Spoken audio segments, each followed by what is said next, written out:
Hi అండి. Hi అండి అందరికీ. Welcome to our channel Radhika logs అండి. మేము ఈరోజు దీపావళి శుభాకాంక్షలు అండి అందరికీ, మా సబ్స్క్రైబర్స్కు, మా ఛానల్ వ్యూవర్స్ అందరికీ దీపావళి శుభాకాంక్షలు. అందరూ ఈ సంవత్సరం అంతా సుఖ సంతోషాలతో లక్ష్మీదేవి మీ ఇంట్లో కటాక్షించాలని, లక్ష్మీదేవి కటాక్షం మీకు ఉండాలని మనస్ఫూర్తిగా కోరుతూ మరొకసారి దీపావళి శుభాకాంక్షలు. దీపావళి శుభాకాంక్షలు అండి అందరికీ. మేము ఇప్పుడు ఇంట్లో పూజ చేసుకొని కంప్లీట్ చేసుకొని సంగమేశ్వర్ల గుడికి వెళ్తున్నాము.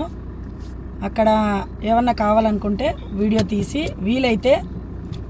వీలైనంత కడప జిల్లా ఎర్రగుంట్ల నుంచి ఒక 30 కిలోమీటర్ల దూరంలో సంగమేశ్వర దేవాలయాలు అని చెప్పి ఒక పురాతన దేవాలయం ఉందండి. మీకు ఈరోజు అక్కడికి వెళ్తున్నాం మేము. ఆ దేవాలయం గురించి, దేవాలయం ప్రాశస్త్యం గురించి మీకు పూర్తిగా మేము చెప్తామండి, కవర్ చేస్తాం.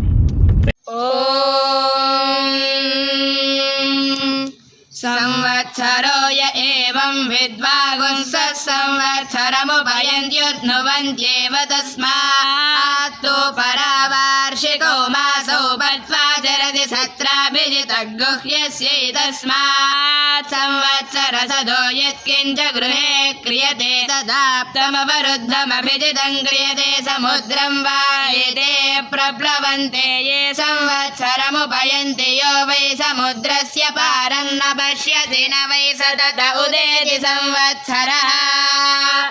శ్రీ సీతా లక్ష్మణ హనుమత్ సమేత శ్రీ సాకేత రామచంద్ర స్వామి కృపా కటాక్ష సిద్ధిరస్తు. తథాస్తు.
శ్రీ గురుభ్యో నమః. హరి ఓం. గురవే సర్వలోకానాం విషయే భవరోగిణాం నిధయే సర్వ విద్యానాం శ్రీ దక్షిణామూర్తయే నమః. ఈ యొక్క అన్నిమేల గ్రామం వీరప్రాయపల్లి మండలం కడప జిల్లా. ఈ యొక్క అన్నిమేల అనే గ్రామం పేరు ఎలా వచ్చిందంటే 13వ శతాబ్దంలో అమరశిల్పి జక్కన్న ద్వారా చోళప్రాజులు పరిపాలించారు. అందుకే చోళ్ళు తమిళనాడు వాళ్ళు అంటారు. అందుకే ఇక్కడ 4 ద్వారాలు తీస్తే తూర్పు ద్వారంలో, దక్షిణ ద్వారం చూస్తే సింహాల మండపం ఉంది. ఆ సింహాల మండపం అంతా కూడా చోళ ప్రభుత్వం నిర్మించిన సింబలిజం ఉంది ఇక్కడ. అందుకనే ఇక్కడ అన్ని మొల, తమిళలో అన్ని అంటే ఏనుగు, మేళ అంటే మంద, మేళ అంటే సంగమం, కుంభమేళ, నదికి మేళ వచ్చిందంటే సమావేశ శబ్దంలో సంగమము అని. అందుకే దేవాలయం చుట్టూ మీరు చూస్తే ఏనుగుల మందతో ఈ దేవాలయం నిర్మాణం చేశారు. అందుకే దేవాలయం ఉండే స్థానం కాబట్టి అన్ని మొల అనే గ్రామం ఇది. ఇక్కడ రాజుగారు పరిపాలిస్తున్నప్పుడు ఏనుగుల స్థానం పెట్టారు. ఇక్కడ నీళ్లు, ఇక్కడ 3 నదులు నడుస్తున్నాయి. పాపాగ్ని, వాహిని, ముగమూరు నదులు నడుస్తున్నాయి. వాహిని అంటే గాలి, పవనం అంటే గాలి, అర్థమైందండి. గాలి అగ్నితో వస్తున్నాయి. గండి నుంచి పాపాగ్నితో వాహినితో కలిసి వస్తున్నాయి. ఒక అగ్గిపుల్ల గేలనే గాలి ఉండాలని సైన్స్ చెప్తుంది. అలాగే పాపాగ్నితో వాహిని నది కలిసి ఇక్కడికి వస్తుంది. ఇక్కడ వచ్చి పులివెందల నుంచి వచ్చి ముగమూరు వంక వస్తుంది. అందుకే కలుస్తున్నాయి. అందుకే సంగమము, సంగమేశ్వర దేవాలయాలు అంటే ఇక్కడ 3 నదుల కలయిక జరుగుతోంది కాబట్టి మీకు సంగమేశ్వర దేవాలయాలు. అందులో ఇక్కడ విశేషం ఏంటంటే ఉత్తరానికి నీరు వచ్చి ఈశాన్య భాగం నీరు ప్రవహిస్తుంది. అంటే మోక్ష ప్రాప్తి అంటారు. మన ఇంటికి కూడా వాస్తుపరంగా ఈశాన్య నీళ్ళు వెళ్ళాలని, ఈశాన్య నీళ్ళు వెళ్ళాలని చెప్తుంటారు శాస్త్రపరంగా. అందుకని ఈ దేవాలయానికి ఉత్తర ఈశాన్యకి నీరు వెళ్తుంది కాబట్టి మోక్ష ప్రాప్తి. ఇక దేవలాలు అంటారంటే దీని చుట్టూ కూడా 101 శివలింగాలు, 101 గణపతి, 101 చెలిమెలు, అంటే తీస్తే నీళ్ళు వస్తాయి కదా ఆ చెలిమెలు. అలాగే ఈ లింగంలో కూడా 7 విశేషాలు ఉన్నాయి. ఈ లింగంలో ఇక్కడ సచ్చక్రాల పరంగా సహస్రార చక్రం అంటారు, విశుద్ధి చక్రం ఉంది, అంటే సూర్య చక్రం ఉంది ఇక్కడ. ఇక్కడ స్వామికి విశేషత సూర్య చక్రం ఉంది ఇక్కడ, సూర్య చక్రం. అలాగే బ్రహ్మసూత్రం ఉంది ఇక్కడ. మన చాగంటి కోటేశ్వరరావు గారు చెప్తుంటారు బ్రహ్మసూత్రం అంటారు. బ్రహ్మసూత్రం అనొచ్చు. 1 రూపాయి దానం చేస్తే 1 కోటి రూపాయల కన్నా కోట్ల మీరు దానం చేసిన ఫలితం వస్తుంది.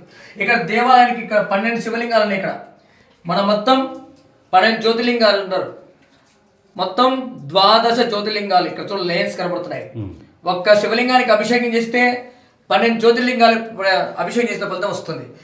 రండి, ఇక్కడ స్వామి గోపాదం ఉంది. ఇక్కడ ఈ 13వ శతాబ్దంలో ఈ దేవాలయం అంతరించిపోయినప్పుడు దేవాలయం నిర్మాణం ఎప్పుడు జరిగింది? 13వ శతాబ్దం చోళ ప్రభుత్వం ద్వారా బయటకు వచ్చింది. ఇక్కడ చోళ ప్రభుత్వం ద్వారా ఒక్కొక్కరు అలాగే ఈ శ్రీకృష్ణదేవరాయలు, రెడ్డి రాజులు ఒకరి ద్వారా ఒక పునః నిర్మాణం జరుగుతూ వస్తుంది. ఇక్కడ చూడండి శిఖస్థానం ఉంది. ఇక్కడ శిఖస్థానం అంటారు దీన్ని, బ్రహ్మరంధ్రము అంటారు దీన్ని. బ్రహ్మరంధ్రము సాలగ్రామ విరిమి శివలింగం. అక్కడ సాలగ్రామాలు ఉన్నాయి. ఆ సాలగ్రామం రంధ్రం ఉంటుంది. ఇంత పెద్ద శివలింగం ఈ ప్రపంచంలో ఎక్కడా నభూతో నభవిష్యత్ ఈ లింగానికి మించిన లింగం లేదు. ఇక్కడ బ్రహ్మసూత్రం ఉంది. ఇక్కడ బ్రహ్మరంధ్రము అంటారు దీన్ని. ఈ బ్రహ్మరంధ్రం ద్వారా ఏంటంటే మోక్ష ప్రాప్తి అంటారు. ఇక్కడ రావాలంటే కూడా దేవాలయానికి హాస్పిటల్గా రావాలి, యుద్ధ ప్రాతిపదిక మీద రావాలి. అనుకుంటే ఇక్కడ రాలేరు. దీనికి ఉత్తరం బరువు, దక్షిణం పల్లవం, ఉత్తర ఈశాన్యం ప్రవేశిస్తుంటే మోక్ష ప్రాప్తి అంటారు. ఇక్కడ ఏంది స్వామి? ఇక్కడ ఈ విశేషం ఏంటంటే ఇక్కడ దేవాలయం అంటే భూమిలో చొచ్చుకుపోతున్నట్టు దేవాలయం పడిపోయింది, ఎవరికి కనపడాలి. ఈ ఆవుల మందలు 8 మందలు మోస్తున్నాయి కదా ఇక్కడ. కపిలకు అంటే ఆవు వచ్చినప్పుడు ఆవు గుర్తుపట్టింది ఇక్కడ స్వామి శరీరంతో ఉన్నాడు పుట్టలోని. అందుకని ఆవు తన్మయత్వం చెంది పాలు కురిపిస్తున్నప్పుడు ఆ గొడ్డలు విసిరినప్పుడు ఆ గొడ్డల దెబ్బ తగులుతుందేమో తొందరలో ఆవు తొక్కడం ద్వారా గోపాలం పడింది. ఇక్కడ నీళ్ళు ఎవరు పోసినవి కాదు, ఇవి చెమటొస్తున్నాయి, గోమూత్ర వాసన వస్తాయి. ఇక్కడ ఇవి ఎల్లకాలం ఇప్పుడే వస్తున్నాడు. ఇక్కడ గొడ్డల దెబ్బ తగిలి చూడు. ఇక్కడ గొడ్డల దెబ్బ మావటి వాడు గొడ్డలు విసినప్పుడు ఆ దెబ్బ తగిలింది. ఇక్కడ గొడ్డలి దెబ్బ చూడండి చారికలు. స్వామి కూడా దక్షిణాన్ని వరిగి ఉన్నాడు. ఇక్కడ అమ్మవారు కూడా ఉత్తర భాగంలో ఉంటే దక్షిణ ఒక యముని శాసిస్తుంది. ఈ దేవాలయం శివలింగ ఆకారం ఉంది. గర్భాలయం, అంతరాలయం, కళ్యాణ మండపం, యజ్ఞ మండపం ఉంది. ఇక్కడ అమ్మవారి యజ్ఞ మండపం దృష్టి ఆ బండ మీద ఉంది. ఇక్కడ అందుకని పైన ఆ అష్టదిక్పాలకులంతా ఉన్నారు. ఇక్కడ ఆ బండ విషయం ఎవరినైనా అడగండి. ఇక్కడ ఎవరికి తెలియని అమాయకుడిని అడిగినా ఆ బండ దండతాలు చేస్తే కనపడతాయని చెప్తారు. ఎందుకు ఆ బండ శక్తి వచ్చిందంటే షోడశస్తంభ మండపం, అది 16 స్తంభాల మండపం, 4 దారులు, 4 వేదాలు, యజ్ఞశాల అనమాట. అనేక హోమాలు చేసి మూసిన ద్వారా ఆ బండకి అంత శక్తి లభ్యమైంది. ఇక్కడ క్షేత్ర పాలకులు 3, 80 అవర్స్ డ్యూటీ. ఈశాన్య భాగంలో చౌడేశ్వరి దేవి, మళ్ళీ ఇంకొక భాగంలో వచ్చేది సుబ్రహ్మణ్య స్వామి పుట్టలో. అన్ని దేవాలయాలు బాకీలు ఉండవు, చెక్క వాకిలు ఎక్కడ లేవు చూడండి. ఇక్కడ పబ్లిక్గా పాము చుట్టుకుంటుంది. అలాగే లైటింగ్ అవసరం లే, సూర్యకాంతి అంటారు, సూర్యక్షేత్రం అంటారు దీన్ని. అదో చూడండి శివలింగం మీద సూర్యకాంతి కనబడుతుంది. రిఫ్లెక్షన్ ఏట్లోంచి రిఫ్లెక్షన్ అయ్యి కాంతి రిఫ్లెక్షన్ అయ్యి స్వామి మీద పడుతుంది, సూర్యకాంతి. అలాగే ఈ దేవాలయం కడప జిల్లాలో సెంటర్ పాయింట్. ఇది తూర్పున నాగేశ్వర కోన, దీని తూర్పున నాగేశ్వర కోన, పొలతల దక్షిణాన పొలతల మల్లేశ్వర స్వామి నిత్య పూజ కోన, పశ్చిమాన మోపురం అంటే వీపు, పుష్ఠభాగం వెన్నముక స్థానం మోపూరు భైరవేశ్వరుడు, ఉత్తరాన అల్లనపల్లి దేవాలయాలు వీరభద్రస్వామి. అందుకే అనిమెల్లో కూడా వీరభద్రస్వామి దేవాలయం. వీరభద్రస్వామి కూడా ఈ దేవాలయానికి క్షేత్రపాలకుడు, అది విశేషం. 3 క్షేత్రపాలకులు. ఏ దేవాలయం ఒకరే క్షేత్రపాలకులు పెడతారు. 3 క్షేత్రపాలకులు అంటే దాని అర్థం ఏంటి? ఈ దేవాలయం ఎంతో గొప్ప విశేషమైనది, గొప్ప పుణ్యక్షేత్రము అని చెప్పి మీ మాటల్లోనే తెలుస్తుంది. తర్వాత ఈ దేవాలయానికి మీరు ఈ యొక్క బ్రహ్మంగారి కాలజ్ఞానం చాలా నమ్ముతాం మనం. ఆయన ఏం చెప్తే జరుగుతుంది కాబట్టి ఆయన కాలజ్ఞానం చాలా గొప్పది అని చెప్పారు. దాంట్లో ఒక బిట్ ఉంది, సంగమేశ్వర దేవాలయాలు అరవంచకు నీళ్ళు తాగుతే చిలుక. ఈ ధ్వస్తం పైన చిలక ఉంది చూడండి. ఆ చిలకగా నా నీళ్లు తగిలితే ఈ నదులు నీళ్ళు ఉప్పెన వచ్చి తగిలితే నీళ్ళు తగలవిండి దానికి ప్రాణం వస్తుంట. అది తాగి లేచి ఎగిరిపోతే కలియుగం అంతమంట అంతం అని బ్రహ్మంగారి కాలజ్ఞానం కూడా చెప్పారు. విజయవాడ దుర్గామ్మవారి ముక్కు పడక తాగితే ఎలాగో ఈ సంగమేశ్వర దేవాలయాలు కూడా అంత విశేషం. పెద్ద పెద్ద మహర్షులంతా కూడా స్వామిని ఆరాధించారు, పొన్ను మోక్ష ప్రాప్తి పొందారు. జగ్గి వాసుదేవ్ కోయంబత్తూరు జగ్గి వాసుదేవ్ ఆయన చరిత్రలో కూడా ఈ యొక్క సంగమేశ్వర స్వామి యొక్క విశేషం ఉంది ఆయన. అందుకే ఆయన వాళ్ళ శిష్య పరంపరను అప్పుడప్పుడు పంపిస్తాడు ఇక్కడ దేవదర్శనానికి, అంత విశేషం. ఓకే, ఇక్కడ అమ్మవారి స్వామి ఒక గొప్ప పుణ్యక్షేత్రాన్ని మేము సందర్శించి మేము గొప్ప అనుభూతిని పొందినాము. మీరు ఈ దేవాలయం గురించి చెప్పిన విశేషాలు ఇవన్నీ మీకు మనము మా వ్యూవర్స్కు మా సబ్స్క్రైబర్స్కు ప్రపంచానికి తెలియజేస్తాము.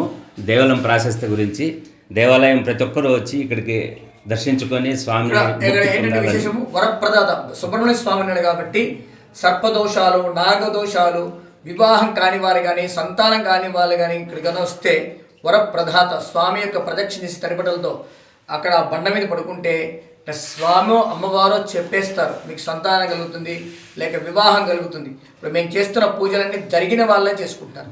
సో సర్పదోష నివారణలో కూడా ఇక్కడ చేస్తూ ఉంటారు. ఇక్కడ వచ్చి వివాహం కాని వాళ్ళు, పిల్లలు లేని వాళ్ళు, అనారోగ్యంతో ఉన్నవాళ్ళు ఎవరైనా వచ్చి ఇక్కడ సర్పదోష నివారణ చేసుకుంటే కాళహస్తిలో మాదిరి ఇక్కడ కూడా నీకు విశిష్టమైన దేవాలయం కాబట్టి మనం అనుకునేటివన్నీ నెరవేరుతాయి. ఇంకొక విశేషం ఏంటంటే ఇక్కడ సూర్యక్షేత్రం అని చెప్తున్నాం. భాస్కరుడు ఏం చేస్తాడు? ఆరోగ్య ప్రదాతని ఇస్తాడు. సూర్యుడు ఏముంది? డి విటమిన్ ఉంది. సూర్యుడు ఆరోగ్య ప్రదాత కాబట్టి ఇక్కడ సూర్యక్షేత్రం కాబట్టి అందులో స్వామి యొక్క శివలింగానికి కూడా శుద్ధి చక్రం ఉంది చూడండి. ఇక్కడ లలాట స్థానే ఇంద్రాయ నమః అని శాస్త్రం చెప్తుంది. మెర్క్యూరీ కూడా ఉంది చూడండి. లలాట స్థానే ఇంద్రాయ నమః మెర్క్యూరీ ఉంది చూడండి. కొద్దిగా అట్లా చూడండి మెర్క్యూరీ ఇక్కడ డాట్ ఇక్కడ ఇంద్రస్థానం అంటారు.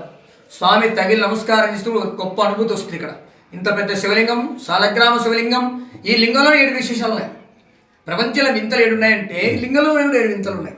ఒకటి బ్రహ్మసూత్రం, 1 2 3 4 5 6 దక్షిణ వరగడం 7. దక్షిణ ఎవరు? యముడు. యముడిని దెబ్బ తగిలితే ఉంటాం అమ్మా దేవుడా అంటాం. అందుకని అమ్మవారి ఉత్తర భాగం నుండి యముని శాసిస్తుంది. ఎవరిని వచ్చినా కూడా ఈతి బాధ లేకుండా చెయ్యి అని చెప్తుంది. అంత విశేషమైన సంతోషం స్వామి. శుభం భూయాత్.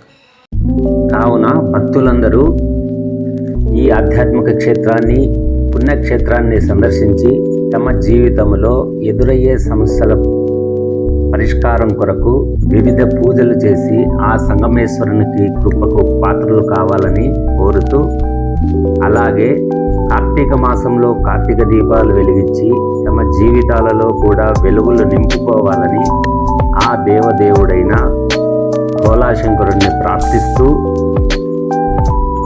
మా వీడియో నచ్చినట్టయితే లైక్ చేయండి, షేర్ చేయండి, సబ్స్క్రైబ్ చేసుకోండి ప్లీజ్. ఆలయ చరిత్ర గురించి వివరంగా దీని మీద లిఖించబడింది. అలాగే గాలి గోపురం,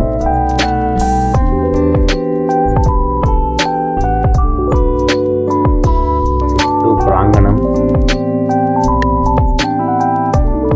వసతి గృహాలు, చుట్టూ కొండలతో వాతావరణం చాలా ఆహ్లాదకరంగా ఉంటుందండి.